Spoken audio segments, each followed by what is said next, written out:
ஒரே நிமிஷமா. நான் வெளில சாப்பிட்டுக்கிறேம்மா. என்ன பார்த்தா உனக்கு எப்படி தெரியுது? பின்ன எதுக்கு என்ன கல்யாணம் பண்ணிக்கிட்ட? என்னம்மா என்ன ஆச்சு? வீட்ல சாப்பிடவே மாட்டியா? ஐயோ என்ன செஞ்சிருக்க போற புதுசா? அதே தயிர் சாப்பிட்டு தானே நான் கிளம்புறேன். தெரியுமா இன்னைக்கு என்னென்ன இருக்குன்னு தெரியுமா? நண்டு, சிக்கன், எறா, ஃபிஷ், ரசம், சாதம், கோஸ் பொரியல், வடை, பாயாசம். ஏய் எப்படிடா? ஆமாப்பா. சீக்கிரத்துல ஆமாம்மா, நான் உனக்கு ஒரு 10 நிமிஷத்துல கூப்பிடுறேம்மா. A few minutes later. லைஃப்ல இவ்வளவு டேஸ்டா நான் சாப்பிட்டதே இல்லடா. சரி ஃபர்ஸ்ட் தட்டை கழுவு. கழுவுறேன். ஏய் எத்தனை தடவை சொல்லிருக்க அப்படியே தட்டை கழுவாத. அதுல இருக்கிறத கவர்ல போட்டு அதுக்கு அப்புறம் தட்டை கழுவு. ஓகே. ஏய் அதெல்லாம் விடு. இவ்வளவு டேஸ்டா சமைச்சு கொடுத்தேன் என் ஒய்ஃபுக்கு.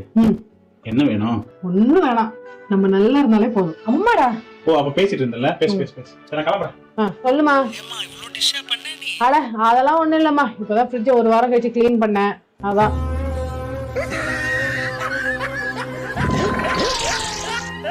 எனக்கு சாவ பயத்தை காட்டிட்டாங்க பாருமா, அவங்களுக்கு சாவ காமிச்சிடணும்.